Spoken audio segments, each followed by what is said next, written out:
presentation tonight is, wait a minute, don't reject that photo. And you might want to know why I picked this topic. And sometimes I find myself ready to delete a photo, and then out of Lightroom, and I go look at the image and something catches my attention. So I stop to investigate the image more closely, and sometimes I end up keeping that image. And so I thought I would share with you some of the images that I've done well with in competitions that way, and some images have not, but I may like them for some reason. And I want to give you what I think the reasons are why we do reject photos, and what we can do to salvage these issues or these images. A lot of them, you guys are looking at the people here, you're probably going to know most of this stuff. So I'm not sure if you're going to learn a whole lot of new things, but this is the presentation. So, and tonight, the images in this presentation are examples of what we can do to make a bad image look better or even great. So the first thing is, why do we reject a photo? Well, I think I came up with 5 reasons why we reject photos. And the first is distractions. So distractions can be dust or sensor spots all over our image. It can be noise that we can't see the image through the noise, or it could be distracting backgrounds, foregrounds, or midgrounds. Another reason we reject our images, they may be over or underexposed, too light, too dark, not quite right. A third reason why to reject these would be white balance. Your color temperature is off and it's just throwing the whole image off. A fourth reason would be the image is just flat out of focus or blurry. And these are hard because these are hard to salvage. And I don't think there's really great software out there that's helping us with it. But I'll try to show you some software and ways of doing that. And the last is just flat out bad composition or just an ordinary photo, just a photo that just doesn't do it for you. So with that, we're going to start with distractions, and I'm going to share my screen now.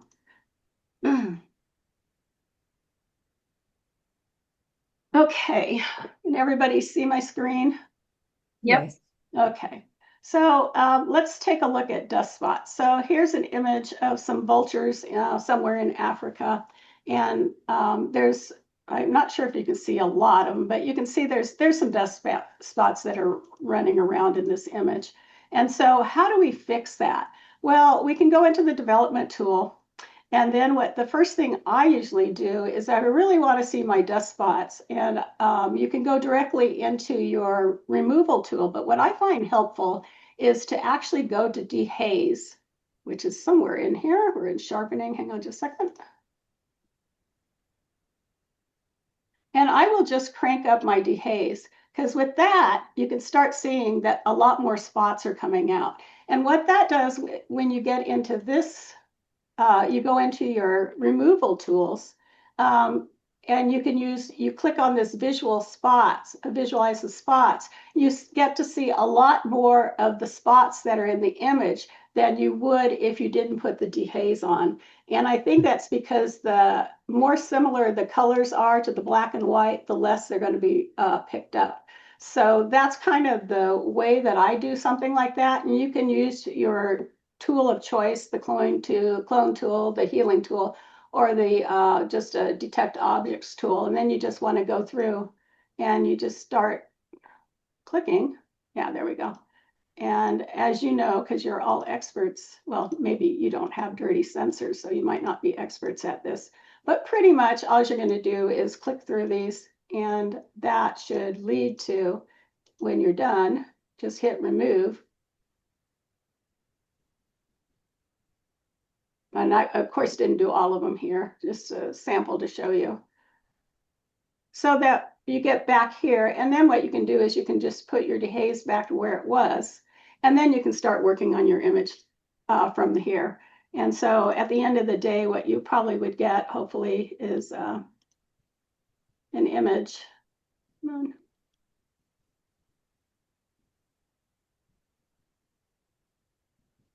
That goes from here to here. Wow. So that's just kind of an example of what using your spot removal does. Another example, and I'm not going to show you because it's pretty self-explanatory what goes here, is on scanning slides. So recently, a friend asked me to scan some slides from the 60s of her and her friends. And so this is one of the images, and you can see there's a lot of dust spots and a lot of garbage on it. But Lightroom also works very well to remove those as well and kind of restore that image to it. Looks a little bit better at the end of the day for that. So that's kind of some of the reasons on distractions for dust spots. The next thing that's kind of distracting when you have images is noise. So if I click into this image, you can see, can you see this image? I should ask first. Are you able to see the noise that's going on there? Yes. Oh, yeah. So the noise can be up here as grain in an image or multi colored pixels. And there's a lot of ways that you can remove noise. There's Lightroom, which they just improved this last week, and we're going to use that one. But there's also third-party software such as DxO, Pure RX is Pure Raw, I guess it's Pure Raw that it's called. There's Topaz Denoise and there's Topaz Photo AI. And I don't know about you guys, but I am really starting to like the photo AI. Has anybody else tried that one at all? Yeah. Do you like it? Love it. Yeah, I do too. At first I didn't like it. I wasn't sold on it, but now it's kind of my favorite favorite one. So if we were to go in and into this image and we go into develop, and we're just going to try out the new detailed denoise on here. And I think it's kind of nice. It's easy to use now. You don't have to create that DNG or anything else. You just click on denoise and it's going to do its thing.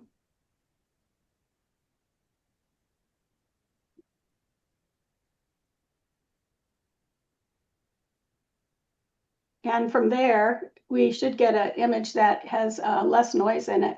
And then you can zoom in. And as you know, you can just take this and adjust it. If it hasn't taken out enough noise, you can move it one way or the other. If it has too much and your image looks flat and plasticky because of the noise, you can change it around. And so you can do that. And then you can even use the sharpening tools if you want after the fact. So that's kind of the denoise here. So at the end of the day, when you end up with an image, hopefully after your adjustments, you end up with something like those two. There we go. There's my final image, and with just adjusting for that. And then of course I did some light adjustments and things like that. So that's one example of noise. The nice thing about the photo AI and actually the Topaz or the denoise is they can work on JPEGs. And so Lightroom will not, you cannot adjust a TIFF or a JPEG photo, and you can't do it in the DxO Pure Raw either, but you can in the other two programs. So this is a really old picture. I don't even know if I took this with a DSLR. I mean, it goes back a ways. I can't even remember. So this is 25 years ago, taken in Scotland in the Highlands. And, it's an okay picture. I just decided I'm going to see what I can do with this. So I'm not going to take you through all of the adjustments I did with this one, but I did run this through the Topaz AI and then came in and did some more adjustments with it. And a hippo is not what I got. This is the ending result on an image like that. So it does show you how much power you have in just this ordinary ho-hum picture to something that has a little bit more pop and makes it a little bit more interesting. So that's kind of what noise, the distractions of noise are. The next one that in distracting things is backgrounds. So take that off. Whoop, hang on just a second. Sorry.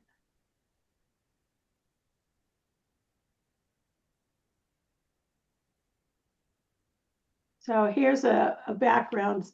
So this was taken many years ago in the Masai Mara, and I've always liked this image, but there was, it's just a nice image of two zebras.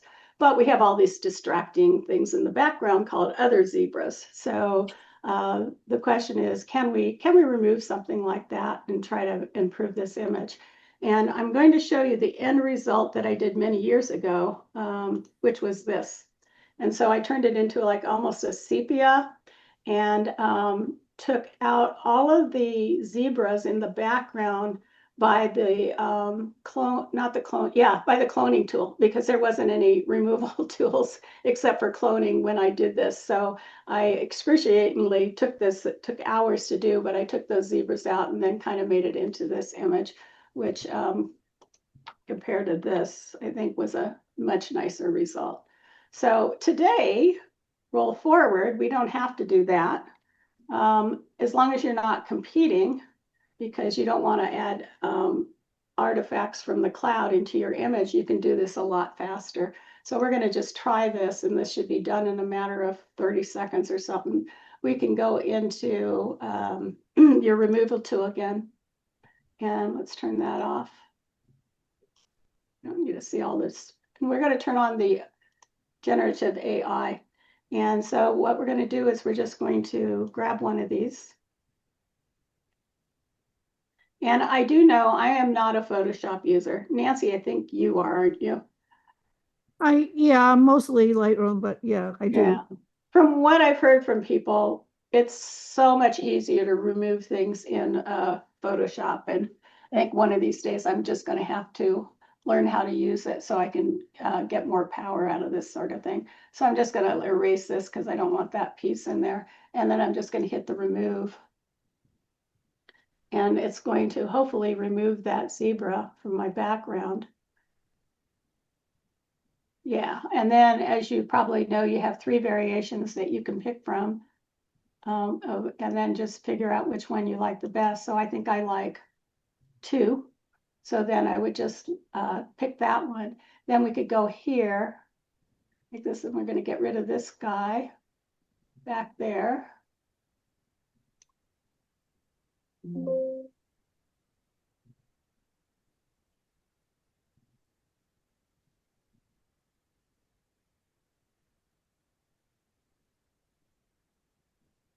And that's not bad. It looks like the stripes are a little off. That I usually find I like the third pick the best when I do this. I don't do it a lot since I do nature mostly. You can't change things, but it is there should you ever want it. Then we just take out these little legs here.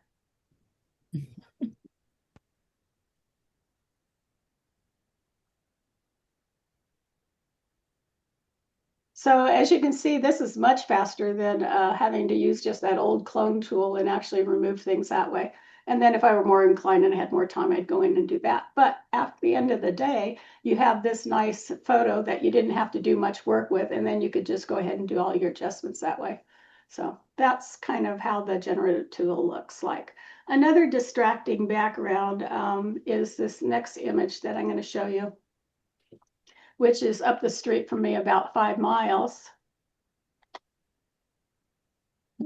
I have, there's a rancher that has pet Texas Longhorns. He has about 20 of them.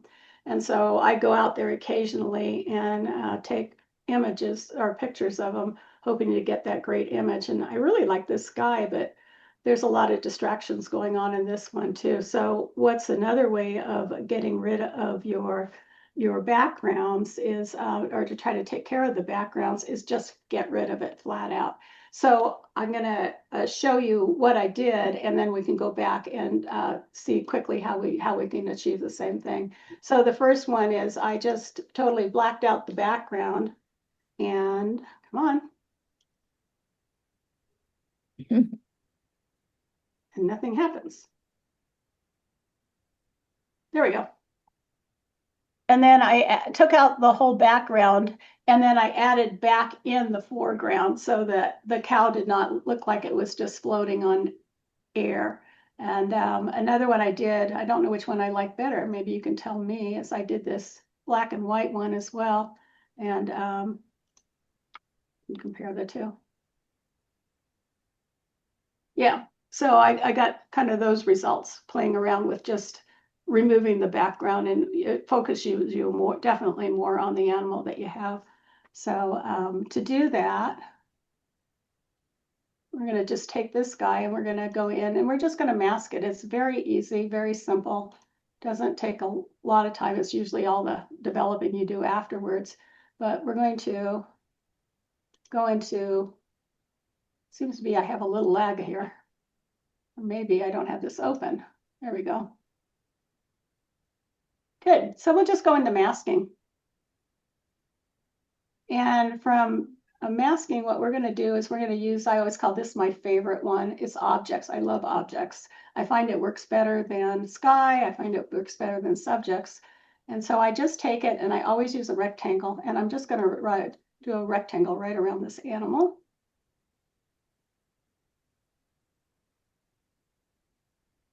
And you can see it does a pretty good job of picking out the cow.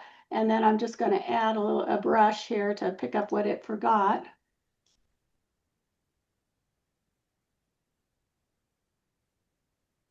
And then I always label my mask because I can never remember anything. So that would be one of my masks that I could work with, but that's really not what I'm after. I'm after the background. So now I'm just going to take this cow and I'm going to duplicate and invert the mask. And as quickly as that, I have what I'm after. And then I'm just going to, let's see here, do a brush and we're just going to subtract out the little back piece that it picked up. I think that's probably pretty good for now. Get this little tip of the horn. And then it just becomes a procedure of just taking all of these things down. So I'm going to take my blacks all the way down. I take my shadows down. I take my whites down. I take my highlights down, contrast, and blacks. So now I get my floating cow. So now what I'm going to do is I'm just going to hit subtract and I'm going to get a radial gradient. And I'm going to take a radial gradient and kind of put something for it to stand on. Pull this down a little bit. Oh, sorry about that. That's probably good enough for now. And give him a little place to stand there. And then I'm just going to go into my crop tool and maybe just crop it down to bring some of that in. And there I get kind of what you saw before, or similar to it. It looks like I could have brought it up a little bit. It doesn't look like it's still standing on the ground there, but I think it gives you an idea of what I do to get there. And then I just convert the animal to black and white if that's what I want to do with the other one. And then I work on the foreground and the background a little bit. So that's sort of how I got to these cows here. So that's one way of getting rid of your distractions, or another way of getting rid of them. The second reason why I thought we reject images is because of the exposure is wrong. So an example of that would be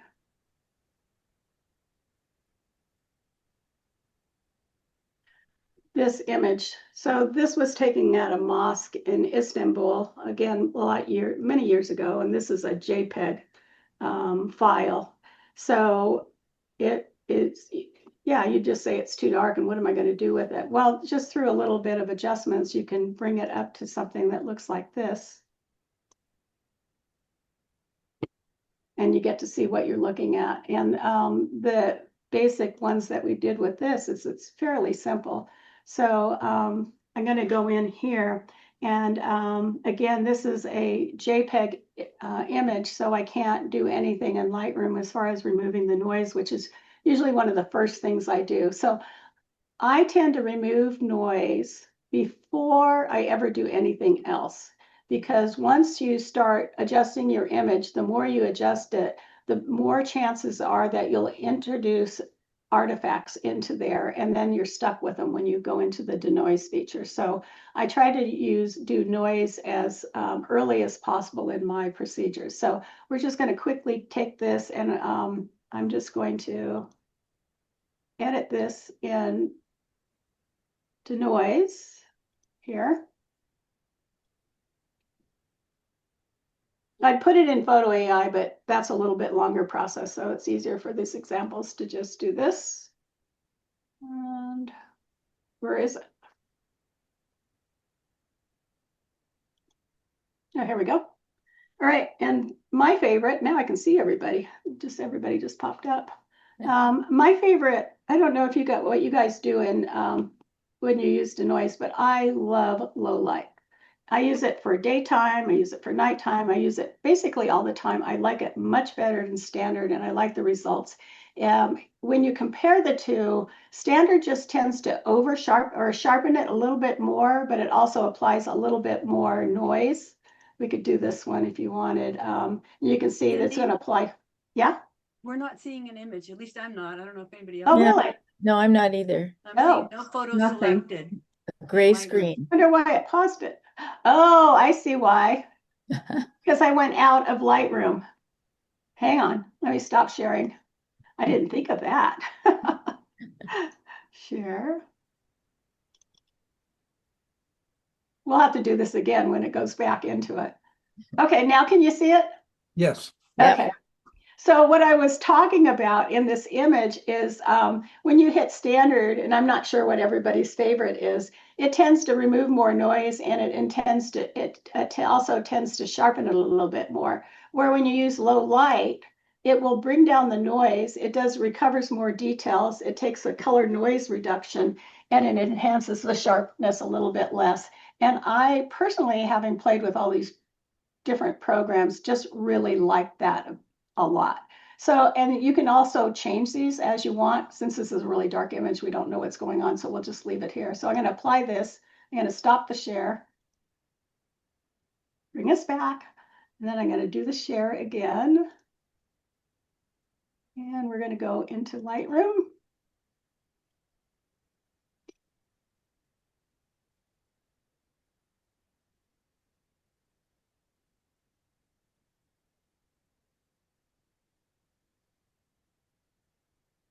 And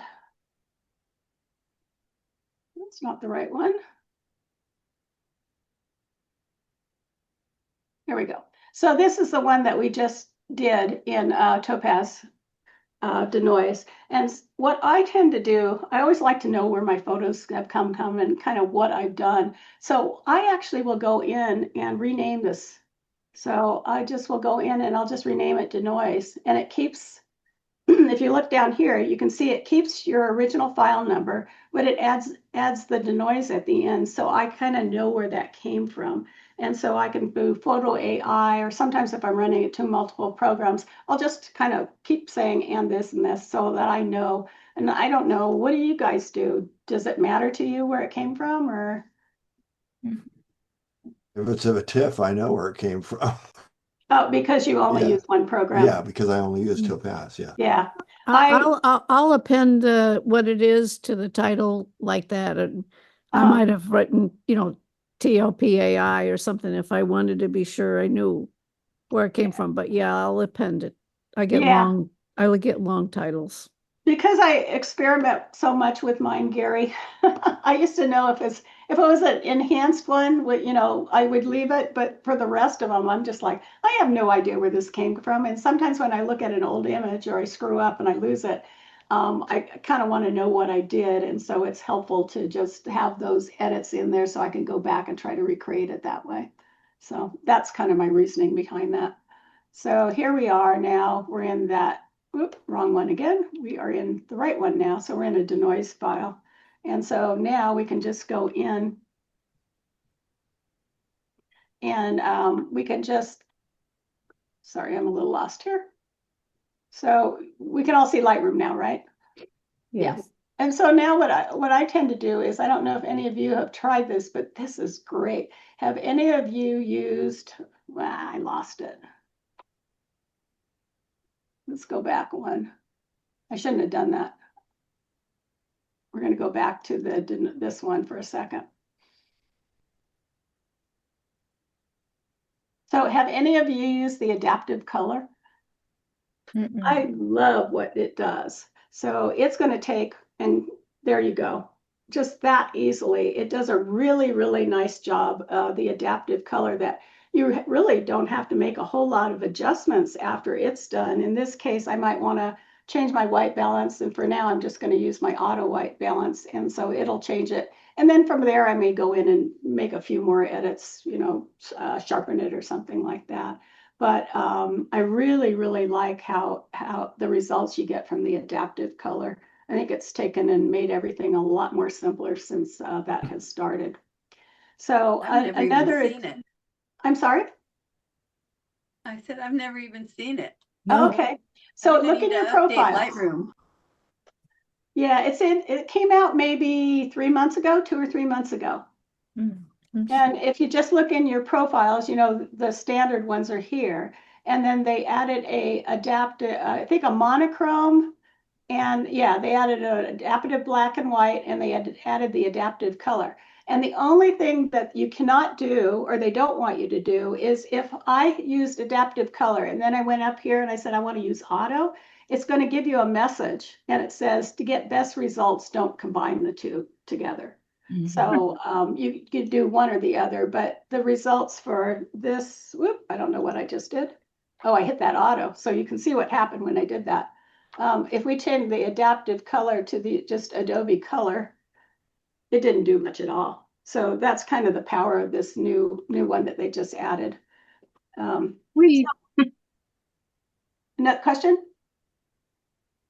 No, I just when it got bright, I said, "Wee." Oh, so another problem, as we all know with our photos, is doing the same thing but having it overexposed. So come on, computer. So here's an image of it's a Marshall Eagle. And I kind of thought maybe if I did something with it, it might be a more usable. I was able to get this compared to that with Wow. nice color in there. And that's, again, just doing masking. So I won't do everything on this one, but once again, I go into my masking and I create basically just 2 masks. I go in here, I go to objects, my favorite thing. I make sure it's the rectangle and I just draw a rectangle around it. And the only thing, it has sometimes a problem with whites. Let's see if it does today. Yeah.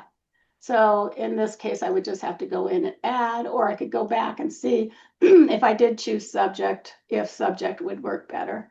But for now, that's kind of how I would get around doing something like that. And then once I have that mask, I would rename it bird.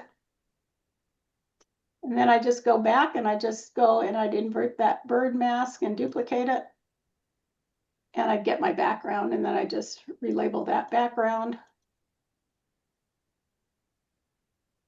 And then I would work on the the animal and the background individually so that they don't get the same treatment.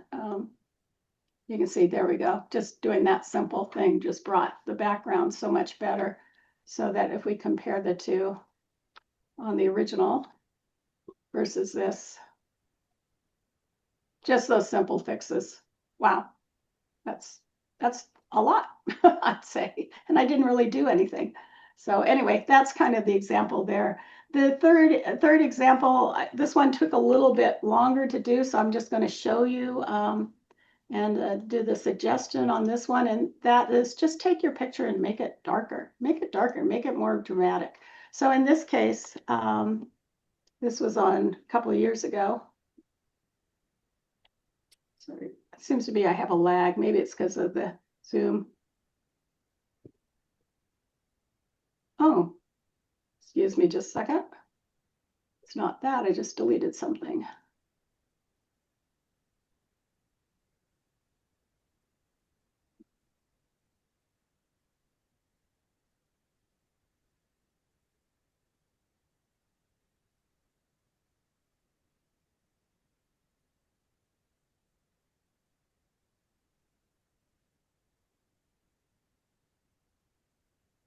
So we had this image. It's a nice image, do some cropping, but you can make it much better by just making it darker and going dramatic. So you kind of go from that to that and, did a little saturation and was able to achieve something like that.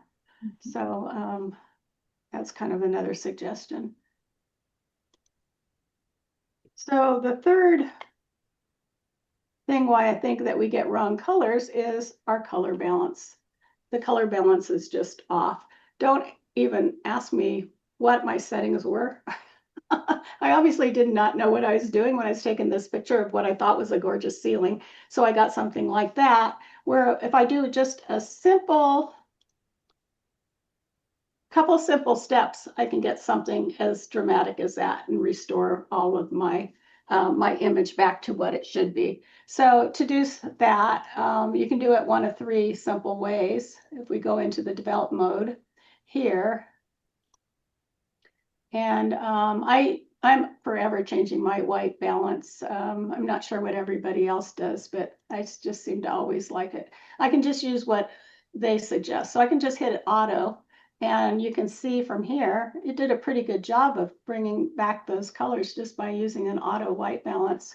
So that's one way you can get to it really quickly. Another one is to use your eyedropper and pick, and you want to pick something that's fairly neutral. And I usually kind of look up here and look at my numbers and try to get them as closely as I can so that they're similar to each other. And it doesn't look like I'm going to do a very good job here, but let's try, there we go, something there.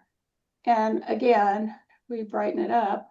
You can see it does a fairly good job of recovering that picture from the blue as well.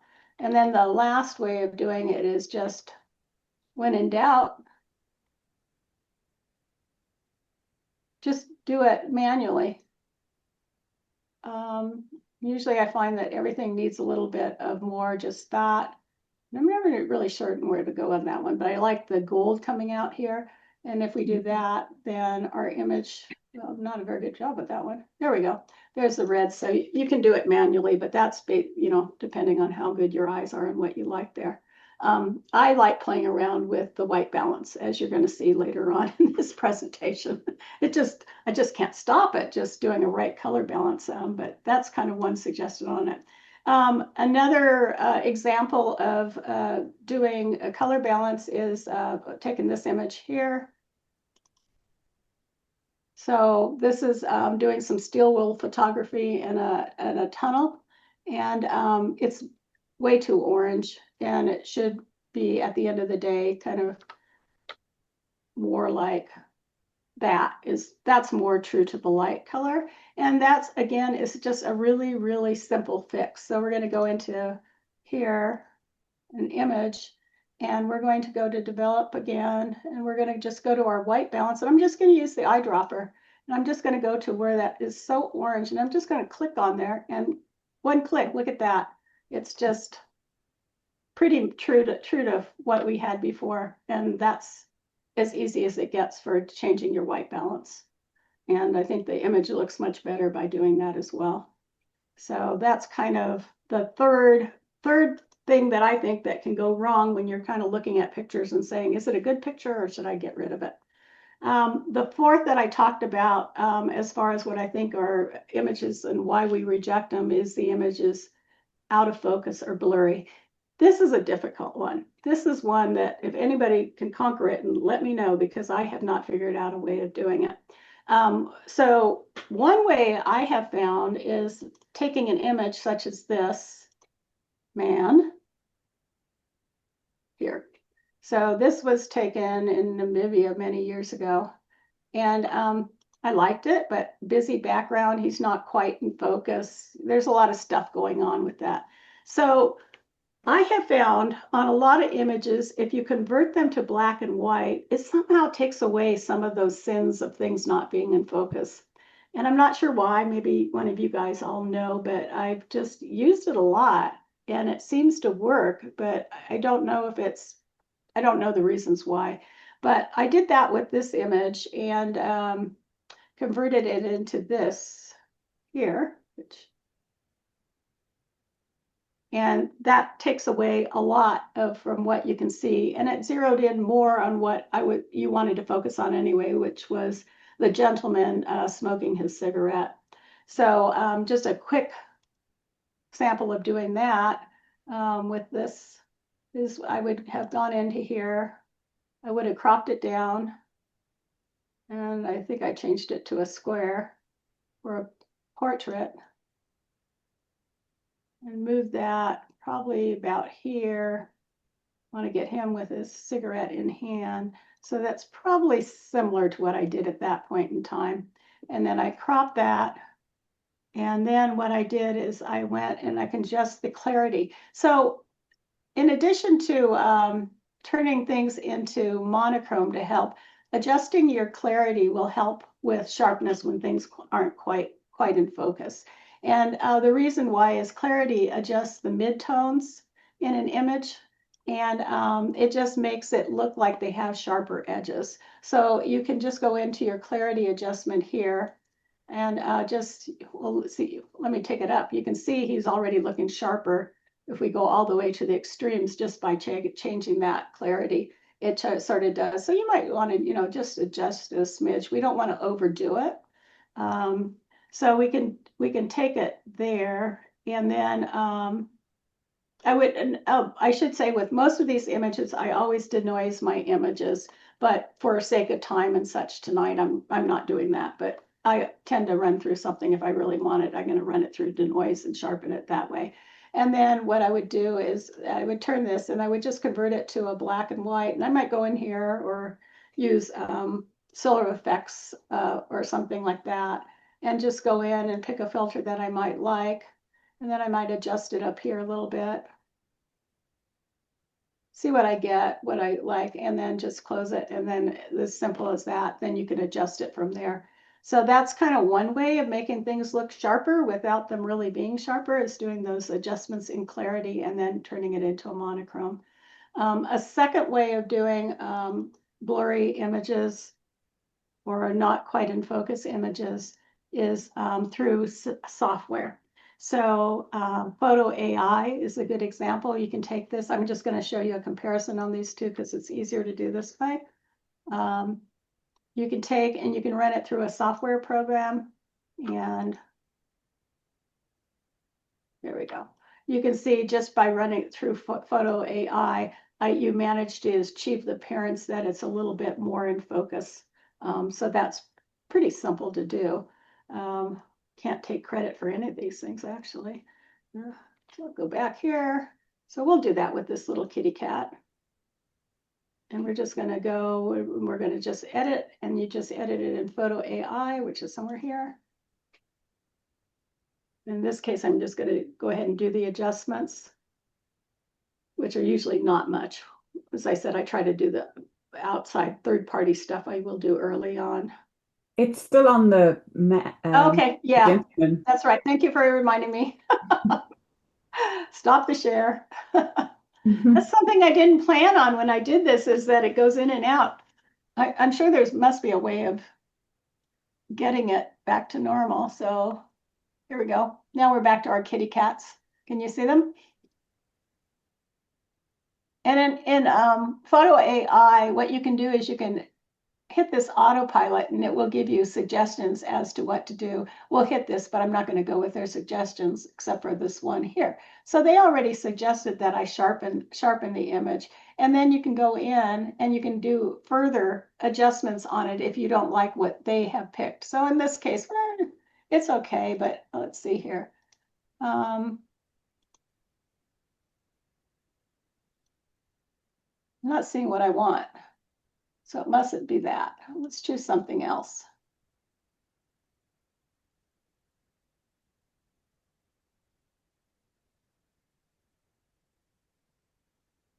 Shit. I think it's in there. Sharpen subject. You should have a choice for motion blur.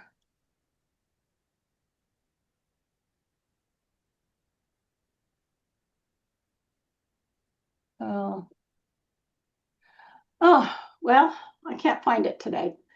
So normally I would have a choice of motion blur or how I would want to sharpen it. It's the same things that you get in the, has anybody used the Topaz sharpening? And it gives you examples. You can sharpen it for motion, you can sharpen it for out of focus, you can sharpen it for several things. I'm not sure why I'm not seeing it in here tonight. I guess I didn't do my homework well enough on this one, but it should sharpen the image, and then it would just sharpen and take care of the motion blur in here, so that when we exported it back, I'm going to stop my share.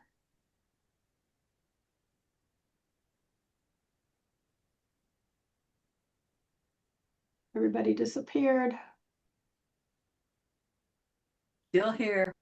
Yeah, I know. I'm looking for it. There we go.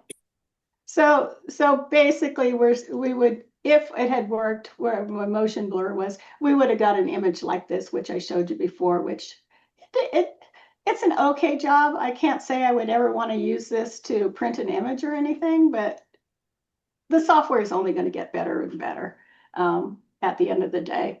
So the last one, as far as when you have a blurry image, is to take something like this. So these are sandhill cranes, and I was at a festival in Steamboat Springs, and I was playing with ICM since nothing else was going on, and then all of a sudden sandhill cranes started taking off. So I just took my camera and swung it around and got this lovely out of focus blurry picture. So it's like, well, what the heck am I going to do with that? Well, I just took the approach, get creative. And so here's one image that I did with it, and here's another image. And actually, these did fairly well in N4C. So I guess blurry pictures do work if you try to put them the right direction. So anyway, that's kind of getting creative with something that really wasn't your intention to do. The last one I want to talk about tonight is bad composition, ordinary pictures. What can you do with these images? So we're going to go back to Istanbul, only because I've been working on a lot of images there. So I took this picture, and this is the Galata Bridge, and it's famous for all the fishermen that hang out at this bridge. So you can see there's lots of telephone poles there. There's a sign. It's an okay picture. You know, this is mostly memories for me, so I kind of like the picture, but I thought, there's got to be something better that I can do with this image. So this is again a JPEG. So I have to denoise it in Topaz Denoise or something like that, which I did. Now I'm not going to go through all the steps because I took a lot of steps with it.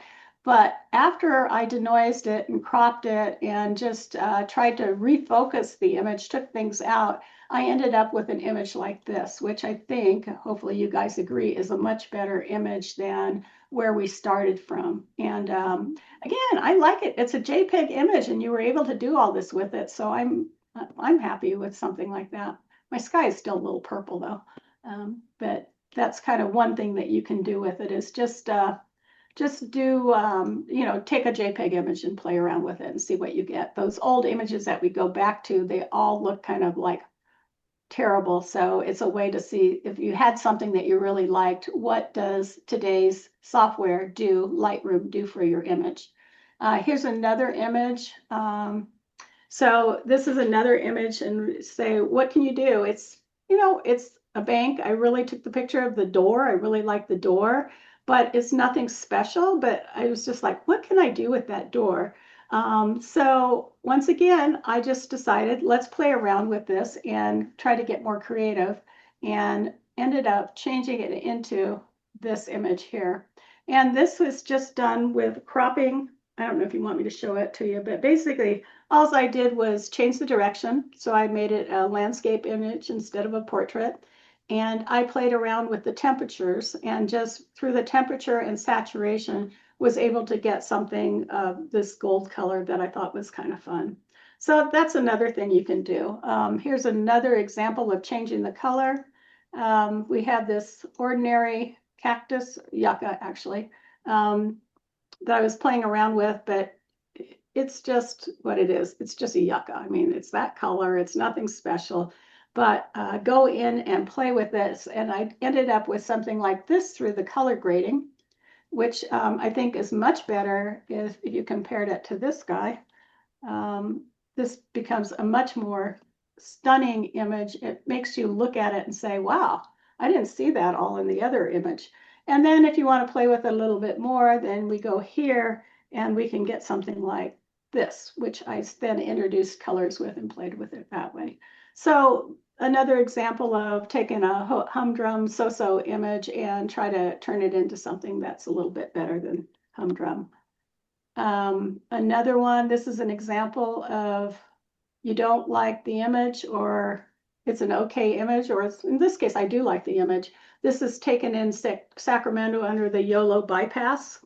and I was underneath there looking for bats, and just kind of liked all the columns that were there and the water reflections, and I thought it made it for a nice image. But if you don't like what you have, why not just change your orientation, and you can change the focus of what you're looking at. And now you're looking right down the columns, and it creates a different image. Then if you say, well, I'm kind of bored with that, then you can say, well, what happens if I change the colors and the saturation, and now I have a golden temple, and it's all the same image, but it looks a lot different. And I know, Nancy, you do this all the time. You're the queen of it. So, so that's kind of one example of that. So another example is if you, well, let's start with this image here. Okay, so what is wrong with this image? There's a lot going on. You know, it's a bad background. The legs are cut off. Where are the zebras? There's nothing there. It's just, it's ready for the throwaway pile. With the exception, I kind of liked this. So you can see it looks like there's a zebra here. There's many ears. Which way is this guy pointing? And so I took that image and I kind of cropped in closely, changed my background, and this is what I ended up with. And I think that's a much more compelling image than this other one that would have ended up in the trash can. So that's kind of one example of just putting your hat on and looking at things a little bit differently, because there was just a gem that was hidden in there. Another one is this image.